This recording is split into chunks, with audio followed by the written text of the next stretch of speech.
아무것도 없었던 곳에서 무엇인가가 존재하는 곳까지 어떻게 오게 되었고 아주 조금에 불과했던 그 무엇이 어떻게 우리로 바뀌게 되었으며 그 사이와 그 이후에 무슨 일이 일어났는가. 네, 숨이 탁 막히는 그런 문제의식입니다.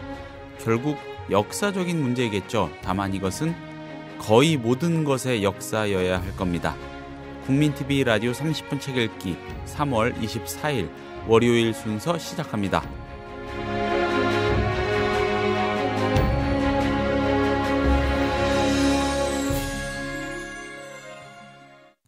나만의 책을 가지고 싶으신가요? 작가의 꿈이 있으십니까? 책쓰기 관련 책을 쓴 전문 코치와 운영진이 도와드리는 책쓰기 코칭 프로그램 꿈꾸는 만년필이 있습니다. 직장인, 전문직, 주부, 학생, 선생님 등 이미 다양한 분들이 꿈꾸는 만년필을 통해서 저자의 꿈을 이루었습니다. 현재 참가자를 모집 중이며 문의는 www.yangcoach.com 양코치.com으로 오시거나 010-8861-5136으로 문의 주시면 됩니다. 꿈꾸는 만년필, 가슴속에 있는 열정으로 저자의 꿈을 이뤄갈 여러분을 기다립니다. 네, 안녕하세요. 30분 책 읽기 김효진 PD입니다. 월요일 아침입니다. 네. 지표면으로부터 수천 킬로미터 밑에 있는 지구의 중심에 무엇이 있는지 사람이 어떻게 알아냈을까? 우주의 크기와 그 생성 과정을 어떻게 추적할 수 있었을까? 수억 년 전 대륙은, 또한 거기에 터잡은 인류는 어떤 모습으로 변화해 온 건가? 이런 광막한 질문 앞에서는 대체로 좀 멍해지고 어딘지 모르게 허망해지기도 합니다. 그렇지만 이런 질문이야말로 이 만고불변의 진리를 향한 가장 원초적인 문제의식이 아닐까 싶습니다. 오프닝에서 드린 말씀과 같은 제목의 책을 오늘 소개해 드리려고 합니다. 거의 모든 것의 역사입니다. 빌 브라이슨이 쓰고 우리나라에서는 까치 글방이 냈습니다. 이윤호의 고전 읽기에서 다루어 보겠습니다. 이윤호 선생을 곧 모십니다.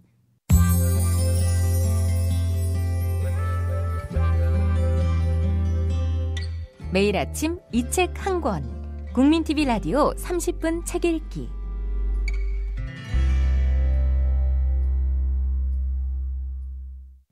선생님 안녕하세요. 예, 안녕하세요. 네, 반갑습니다. 예, 지난주에 이어서 이번 주에도 조금은 광막한 그런 내용을 과학에 대한 이야기를 좀 해볼까 네, 합니다. 그것도 아주 근본적인 것에 관한 질문을 던지는 거의 모든 것의 역사. 이 책을 선정해 주셨어요. 이 책은 뭐 베스트셀러로 워낙 잘 알려진 책이기도 하고요. 스티브 호킹의 그 시간의 역사 이후에 엄청난 과학 교양서로 팔렸던 책이기도 합니다. 근데 우리나라에는 생각보다 그렇게 많이 팔리진 않았어요. 그만큼 과학에 대한 이해라고 할까요? 혹은 그것에 대한 선입견이라고 할까요? 이런 것들이 이제 작동한 것 같은데요. 제가 이렇게 2주 연속 과학에 대한 문제를 얘기하는 것은 이런 맥락과 관계되는 것 같아요. 제 주위에서 이제 방송 나가는 걸 들었던 친구들이 그런 얘기를 합니다. 너무 인문사회과학에 대한 것으로 치중되어 있는 거 아니냐. 이르자면 인문학이라고 하는 것이 분과학문이라고 하는 뭐라고 할까, 역사, 철학, 문학이라고 하는 그런 분과학문의 영역을 넘어서 좀 더 넓게 의미돼야지 그것이 인문성 아니겠냐, 이런 얘기를 해요. 가만히 생각해 보면 그렇죠. 그러니까 자본주의 사회의 분업화의 논리가 학문도 분절화하고 분업화했습니다. 그래서 각각의 영역들을 전문화라는 이름으로 각각 쪽에서 서로가 서로에게 관련 지어지지 않게끔 만들어내는 분과학문으로 규정돼 있었던 거죠. 그런 점에서 보면 인문학이라는 게 원래는 그렇게 철학, 역사, 문학이라고 규정되어 왔던 것이 아니라 인간의 삶의 가치를 관한 학문이었던 것이고, 이것이 다양한 의미들의 학문이었던 거죠. 그런데 나중에 굳이 그것을 분과학문으로 나눠보니까 역사와 철학과 문학이었던 것은 아닌가. 딜레즈라는 사람이 이제 그 이야기하는 청계의 고원에서 이야기하는 것 중에 이런 것들이 있죠.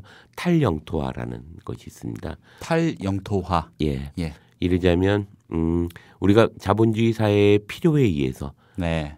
발전이라는 필요에 의해서 영토화하고 있었던 것을 넘어서 이제는 그러한 분과학문의 영역들의 경계들을 좀 부셔나가면서 탈영토화해야 하는 시대가 온 것은 아닌가 이런 생각도 해봅니다. 그래서 과학이라는 것이 제가 그 고전이라는 것을 이야기할 때 가졌던 인문성의 의미와 동떨어진 것이 아니라 그 자체가 이미 인문성의 의미들을 지니고 있는 것은 아닌가 이런 생각을 합니다. 단지 개인적으로 이제 그 부분에 워낙 문외한이다 보니까 늘 그런 반성을 해요. 제 후배 중에 한 명이 도대체 과학 책에서 제대로 이해한 게 뭐 있어? 뭐 다인의 종이기호는 봤어? 뭐 이런 얘기를 합니다. 그럴 때마다 이제 좀 부끄럽죠.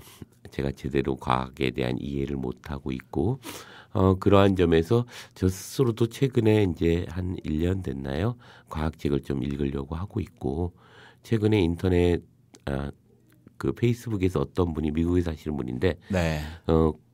제가 지금 말씀드렸던 그런 문제를 제기하면서 과학책 읽기 모임들을 꾸리고 있습니다. 그래서 한 달에 한 2권 정도 가지고 이제 서로 토론도 하고 이러는 것을 제안을 해서 모임을 갖는데 그런 점에서 이제 충분히 우리가 지금까지 놓쳤던 문제들에 대해서 다시 한번 이야기를 해볼 필요는 있다는 생각이 듭니다. 네. 이 거의 모든 것의 역사는 사실 그 빌 브라이슨의 그 아주 베스트셀러화된 책이죠. 그 어떤 면에서 보면 그 세계적인 베스트셀러이고 그리고 그 많은 사람들이 자연스럽게 읽었던 책일 겁니다. 네. 그 빌 브라이슨은 거의 모든 것의 역사를 통해서 우리에게 과학이 해결하고자 했던 가장 흥미롭고 중요한 의문들을 따라가는 그런 멋진 여행길을 소개하고 있습니다. 재밌는 것은 빌 브라이슨은 그런 목표를 달성하기 위해서 이미 생존해 있지 않은 사람들까지를 포함해서 세계에서 가장 중요한 과학자들을 섭렵합니다. 사실 그 본인 스스로가 얘기했듯이 빌 브라이슨은 에세이스트고 과학에 대해서 문외한이었다고 합니다. 그가 이제 하나씩 이제 찾아가면서 과학의 영역들을 정복한 책이죠. 일종의. 그래서 그 자신을 비롯해서 많은 사람들이 학교에서 지루하게 느끼고 두려워했던 지질학이나 화학, 화석학, 천문학, 입자물리학과 같은 분야들을 통해서 과학을 새롭게 이해할 수 있는 방법을 찾아내는 일이 엄청난 그에게 이제 도전이었던 거죠. 그래서 재밌는 건 그가 무엇을 알고 있는가가 아니라 즉 인류가 무엇을 알았는가가 아니라 그것을 알기 위해 어떻게 알게 되었는가, 그것을 알기 위해서 어떤 노력을 기울였고 그래서 어떻게 알게 되었는가에 더 초점을 맞춰서 책을 쓰고 있어요. 이르자면 지표면에서 수천 킬로미터 밑에 있는 지구의 중심이 무엇이 있는가를 어떻게 알아내는가, 네. 우주의 크기와 조성을 어떻게 알아냈고 블랙홀이 무엇인가를 어떻게 알아냈는가, 6억 년 전에 대륙들이 어떤 모습이었는가를 어떻게 알아냈는가, 도대체 그런 것들을 어떻게 알아냈는가 하는 것에 이제 초점을 맞추고 있다는 거죠. 도대체 어떻게들 알아냈는가? 예. 그런 점에서 이제 이 브라이슨은 그 엄청난 이제 과학자들을 어쩌거나 만납니다. 가장 현명한 바보들이죠. 이 가장 현명한 바보들을 만나면서 그 질문들을 무수히 던져냅니다. 그들의 네. 입을 통해서. 그래서 그것 우리가 살고 있는 이 거대한 역사라고 하는 저번에 얘기했던 빅히스토리 그 안에 우리가 알아야 되는 그러한 것들을 아주 재미있게 탐색하고 있다는 점에서 아주 놀라운 책이라는 생각이 듭니다. 네. 그래서 이 책을 보면 이제 이 책의 그 역자가 그 이야기한 후기를 좀 재미있게 저는 읽었는데 네. 이 사람이 왜 이걸 번역했을까 이런 생각을 하면서 이 사람 역시도 브라이슨하고 비슷한 생각을 하고 있었던 거죠. 뭐냐면 과학은 딱딱하고 재미없는 분야라고 흔히 이야기하고 있다. 이런 얘기로부터 시작하고 있습니다. 그래서 자연에 숨겨진 신비를 이해하는 과학이 사람들에게 왜 그런 인상을 주게 되었는가를 쉽게 이해하기 어렵고, 물론 사람들은 알 수 없는 수식으로 가득하고 딱딱한 학교 교육에서 과학에 대한 흥미를 잃어버렸다고 말하고 있다고 합니다. 만약 그렇다면 철학이나 경제학이나 문학이 과학보다 더 재미있어야 될 이유는 있을까? 이게 이제 그 역자의 질문인 거죠. 그런 점에서 뭐 문학은 어떻고 또 신학은 어떻고 법학은 어떤가? 적어도 과학은 우리 인간이 아닌 그 무엇인가에 의해서 창조된 객관적인 실체를 대상으로 한다는 점에서 어떤 다른 학문과도 비교할 수 없을 정도로 쉽고 재미있어야 한다는 거죠. 그럼에도 불구하고 왜 우리는 과학책을 그토록 멀리 하고 있을까? 이것이 이제 브라이슨과 더불어서 이것을 번역했던 사람 역시도 갖는 질문은 아니었을까? 저는 이 문제에 대해서 이런 생각을 합니다. 결국은 우리 사회가 그러한 과학의 문제들을 뭐라고 할까요? 기술이라고 하는 영역으로 치환시켜서 문명의 발전이라고 하는 그런 단기적인 어떤 효용의 관점에서만 과학의 문제를 이해시키고 있기 때문은 아닌가. 그렇죠. 기술은 과학이 아니죠. 예. 분명히 과학의 발전을 통하여 기술은 발전합니다. 네. 그러나 과학이라는 보다 총체적이고 보다 넓은 의미의 요소들을 기술 발전이라고 하는 요소에다가 짜맞출 수는 없는 문제는 아닌가. 네. 그래서 그건 다른 면으로 보면 자본주의적 탐욕의 결과인 것이고 그러한 과정에서 이제 도리어 과학이 사람들에게는 아주 지리한 어떤 발전을 위한 학문 정도로만 취급돼 왔던 것은 아닌가 이런 생각을 합니다. 그래서 과학이 딱딱하고 재미가 없었던 것이 아니라 도리어 그 의미와 중요성을 부드럽고 재미있게 알려주지 못했기 때문은 아니었을까. 그래서 자신들의 전문적 지식에 젖어버린 과학자들이 과학의 엄정한 의미를 사람들에게 제대로 전해주지 못했기 때문이었을 거라는 생각을 합니다. 결국 과학자들은 자신들의 시각과 관점에서 집착한 나머지 다른 사람들의 요구하고 있는 시각과 관점이 무엇인가를 이해하지 못했고, 그래서 기껏 생각해낸 것이 바로 우리 사회의 경제를 발전시키기 위해 필요하다는 기술이 곧 과학이라는 주장을 해왔던 것은 아닐까 이런 생각을 하게 됩니다. 그래서 잘 먹고 잘 살기 위해서 기술이 필요하고 기술을 개발하기 위해서 과학을 배워야 한다는 옴색한 주장만을 되풀이왔고, 기술의 오용과 남용에 의해서 발생하는 모든 부작용은 과학을 제대로 이해하지 못하고 경제성과 편리함을 추구하는 사회의 탓이라고 몰아붙였던 것은 아닌가. 이것이 이제 이것을 번역했던 역자가 브라이슨을 통해서 이야기하고자 했던 어떤 의미들은 아닐까 생각합니다. 이 책의 아주 재밌는 과정들을 조금 소개를 해보면, 이 책은 정말 재밌게 누가 읽어도 정말 그래? 그러고 쫙 빠져들어가게 합니다. 그런 점에서 정말 놀라운 책인데요. 어쩌면 우리가 그냥 알고 있었던 것을 구체적인 어떤 증거라고 할까요? 구체적인 것들을 통하여 이제 객관적으로 이해시키고 납득시킬 뿐만 아니라 이야기 자체도 정말 재밌게 흘러가고 있습니다. 그 20장 작은 세상이라고 하는 세균에 관련한 이야기를 쓴 장이 나와요. 거기에 보면 이렇게 써 있습니다. 미생물에 대해서 너무 많은 관심을 가지지 않는 것이 좋을 수도 있다. 프랑스의 위대한 화학자며 세균학자였던 루이 파스테르는 미생물에 대해 너무 집착해서 앞에 놓인 음식 접시를 확대경으로 꼼꼼하게 살펴보기도 했다. 그런 버릇 때문에 그를 만찬에 초청하지 않았던 사람들도 많았을 것이다. 실제로 박테리아는, 세균은 당신의 몸은 물론이고 우리 주위에 상상할 수 없을 정도로 엄청나게 많이 존재하기 때문에 박테리아로부터 도망가려고 애쓸 필요가 없다. 상당히 건강하고 보건에 신경을 쓰는 사람이라고 하더라도 평야와 같은 피부 전체 면적의 대략 1조 마리의 박테리아 균단이 살고 있다. 적어도 피부 1제곱센티미터에 10만 마리를 상회하는 숫자이다. 피부에 붙어서 사는 박테리아는 매일 떨어져 나오는 100억 개 정도의 피부 조직과 땅구멍과 갈라진 틈으로 새어나오는 맛있는 기름과 힘을 북돋워주는 미네랄 성분을 먹고 산다. 그들에게 사람은 가장 이상적인 음식 창고인 셈이다. 뿐만 아니라 온기도 제공해주며 편리하게 움직일 수도 있다. 박테리아는 당신에게 외상으로 보답을 해준다. 그런데 그것도 피부에 살고 있는 박테리아일 뿐이다. 내장과 콧구멍에 숨어있는 것과 머리카락과 눈썹에 붙어있는 것, 눈의 표면에서 수영을 하고 있는 것, 그리고 이빨의 에나멜에 구멍을 뚫고 있는 박테리아들도 엄청나게 많다. 소화기관에 살고 있는 것만 해도 적어도 400종에 100조 마리가 넘는다.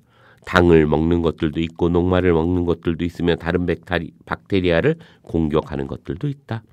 어디에나 있는 내장 스피로헤타처럼 아무런 이유도 없이 그곳에 살고 있는 것도 놀라울 정도 많다. 그저 사람들과 함께 사는 것을 좋아하는 모양일 뿐이다. 사람의 몸은 1경계의 세포로 구성되어 있는데 그 속에 살고 있는 박테리아는 10경마리가 된다. 대충 10의 17제곱 정도 되는 거죠. 엄청난 우리가 숫자로 얘기할 수 없는 거죠. 네. 간단히 말해서 박테리아는 사람의 중요한 구성 요소인 셈이다. 물론 박테리아 입장에서 보면 사람은 그들의 작은 일부에 불과할 것이다. 우리 인간은 덩치가 크고 항생제와 소독약을 만들어서 쓸 만큼 똑똑하기 때문에 우리가 박테리아를 멸종 위기에 몰아넣을 것이라고 생각하기 쉽다. 그러나 절대 그렇지 않다. 박테리아는 도시를 건설하고 흥미로운 사회생활을 하지는 않지만 태양이 폭발하기 시작했을 때부터 이곳에 있었다. 지구는 그들의 행성이고 우리가 이곳에 살 수 있는 것은 그들이 허용을 해주었던 덕택일 뿐이다. 박테리아는 우리가 존재하지 않았을 때에도 수십억 년을 스스로 살아왔다는 사실을 잊어서는 안 된다. 그러나 우리는 박테리아가 없으면 하루도 살 수가 없다. 박테리아는 우리가 버린 것들을 처리해서 다시 쓸 수 있도록 해준다. 박테리아가 부지런히 씹어먹지 않으면 아무것도 썩을 수가 없다. 박테리아는 물을 깨끗하게 해주고 토양을 비옥하게 만들어준다. 내장 속에 있는 박테리아는 비타민을 합성해주기도 하고 우리가 섭취한 것을 쓸모있는 당과 다당류로 바꾸어주며 우리 영토로 몰래 숨어들어온 외래 미생물과 싸워서 물리쳐주기도 한다. 공기 중에서 질소를 빼앗아서 우리가 사용할 수 있는 유용한 누클레오타이드와 아미노산으로 변환시켜주는 일도 전적으로 박테리아가 맡아서 하고 있다. 그것은 경이롭고 감사한 일이다. 마글리스와 세이건이 지적했듯이 우리가 비료를 만들 때처럼 공장에서 그런 일을 하려면 원료를 섭씨 500도로 가열한 후에 보통의 300배 이상의 압력으로 짜내야 한다. 박테리아는 그런 일을 아무 어려움 없이 늘 해오고 있다. 박테리아보다 더 큰 생물은 그들이 전해주는 질소가 없으면 생존할 수도 없다. 그러나 무엇보다도 미생물은 우리가 숨쉬는 공기를 제공해주고 안정하게 만들어준다. 현대판 남조균을 포함한 미생물들은 지구상에 호흡할 수 있는 산소의 대부분을 공급한다. 바다 밑에서 기포를 끌어올려주는 조류를 비롯한 작은 생명체들이 매년 1,500kg의 산소를 생산하고 있다. 그리고 박테리아는 놀라울 정도로 번성하고 있다. 가장 멋진 박테리아는 10분 이내에 새로운 세대를 만들어낼 수 있다. 조직을 곱게 만드는 클로스트리디움 페르프레겐스라는 불쾌한 미생물은 9분 이내에 번식을 할 수 있다. 그런 속도라면 이론적으로 하나의 박테리아가 이틀 동안 우주에 있는 양성자의 수보다도 많은 자손을 퍼뜨릴 수 있다. 노벨상을 받았던 벨기에의 생화학자 크리스티앙 듀브에에 따르면 충분한 영양분을 공급해주기만 하면 하나의 박테리아가 단 하루 만에 280조 마리를 번식할 수 있다. 인간의 세포는 하루에 겨우 한 번의 분열을 할 수 있을 뿐이다. 이런 아주 재밌는 이야기를 통해서 이제 작은 세상에 대한 이야기를 하고 있습니다. 그런데 이 글을 쭉 읽다 보면 이런 생각이 드는 거죠. 여기에는 또 다른 의미의 우리가 인문학이라고 하는 어떤 철학의 성찰들이 녹아 있습니다. 예컨대 이 수사학 자체가 그렇잖아요. 우리가 착각하지 마라. 사실은 우주에 박테리아는 빅뱅이 일어난 그 순간부터 있었다. 우리가 이 지구에 살 수 있는 건 그들이 우리를 살게끔 허용했기 때문이다. 이런 얘기를 하잖아요. 근데 사실 어떤 면에서 보면 과연 박테리아와 인간은 분리될 수 있을까? 이런 문제, 아주 근본적인 철학의 문제를 얘기하고 있습니다. 즉 우리가 시공간이라던가 또 대상이라던가 혹은 너라고 규정하는 그것과 나라고 하는 존재는 분리될 수 있을까? 예를 들면 흙을 털어내고 그 식물을 어디다 옮겨내면 그 식물은 죽습니다. 네. 나무를 할 때 흙을 항상 감싸줘서 하는데 거기에는 흙과 흙 안에 있는 박테리아 이것이 그 나무의 생명인 것이죠. 이르자면 이런 것들을 브라이스는 자연스러운 에세이의 그 특유의 아주 감칠맛 나는 문체를 통해서 세상의 어떤 원리들을 설명하고 있습니다. 네. 아주 차분하고 아주 친절한 문체, 따뜻한 문체, 그리고 그 사실 자체가 얼마나 중요한 의미를 내포하고 있는지를 정리하고 있다는 점에서 대단히 재밌는 책이기도 합니다. 그래서 이 책을 제가 가져오면서 그런 생각이 들었습니다. 사실 어떤 면에서 보면 청소년들이 읽어서 과학에 대한 흥미를 돋구는데 아주 중요한 책은 아닐까 이런 생각을 했지만 제가 읽으면서 확 빠졌던 책이기도 합니다. 그래 보면 우리가 어쩌면 잊어버리고 있는 우리와 그리고 세상에 대한 이야기, 그야말로 거의 모든 것의 역사에 대해서 이 책은 이야기하고 있는 것은 아닌가 이런 생각이 들고요. 그런 과정에서 정말 재밌는 여러 가지의 것들을 이야기하고 있어요. 예를 들면 1장은 우주에 대한 이야기로 하고 있고요. 네. 이 책에서 발견되는 사실 대단한 것은 과학이 얼마나 광범위한가를 보여주고 있다는 점이죠.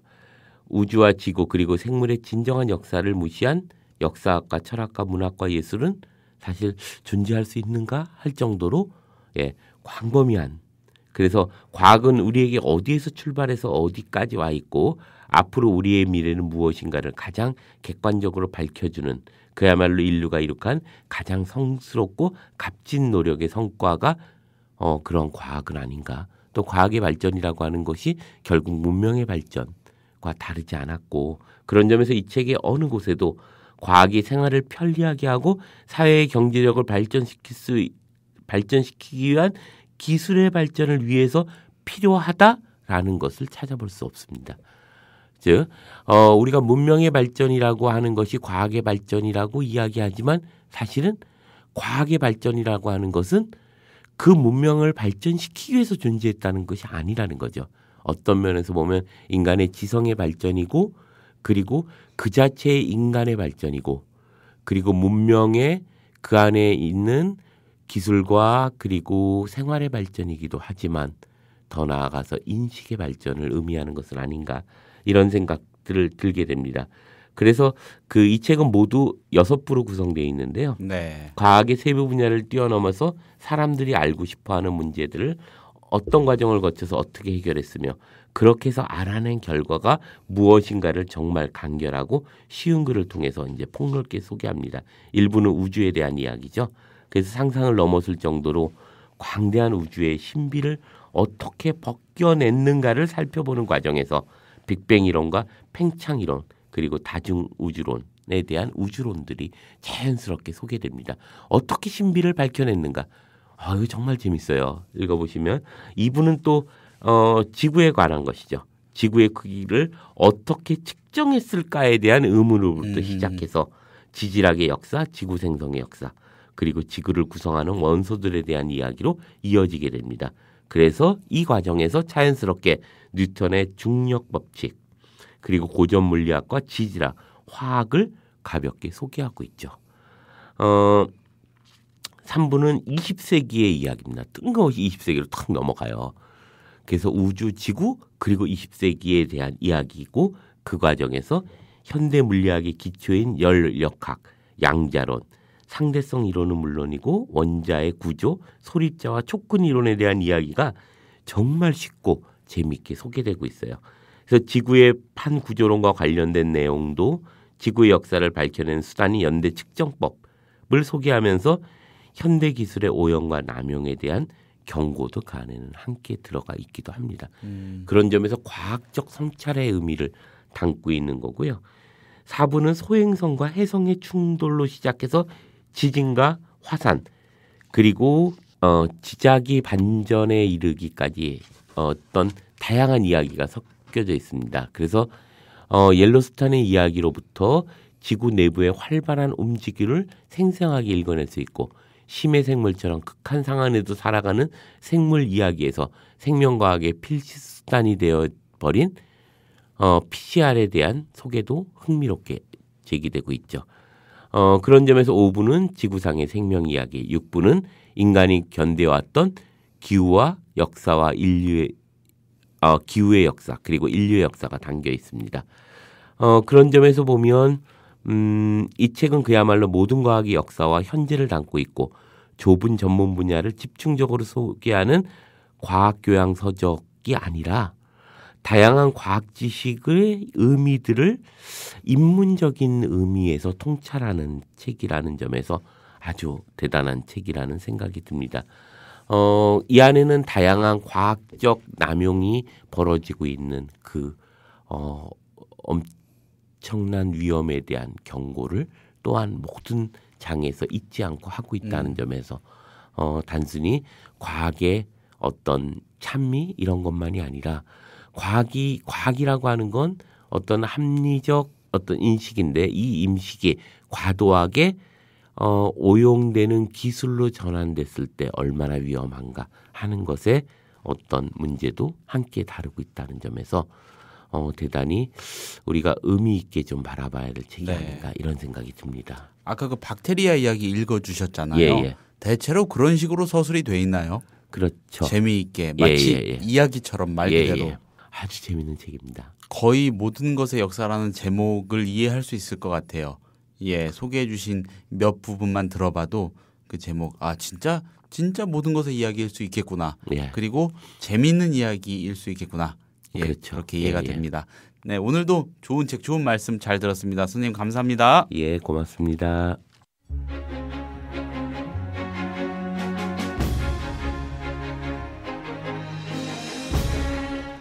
3월 24일에 30분 책 읽기가 소개한 책은 빌 브라이슨이 쓰고 우리나라에서는 까치 글방이 펴낸 거의 모든 것의 역사였습니다. 이윤호 선생이 뜻밖의 선물을 하나 저한테 주고 가셨습니다. 좋은 글귀가 들어있는 액자인데 이런 내용입니다. 존재는 희미해도 가녀려도 뚜렷한 것. 네, 더 뚜렷하게 존재하시는 월요일 되길 바랍니다. 감사합니다. 저는 내일 아침 같은 시간에 다시 인사드리겠습니다.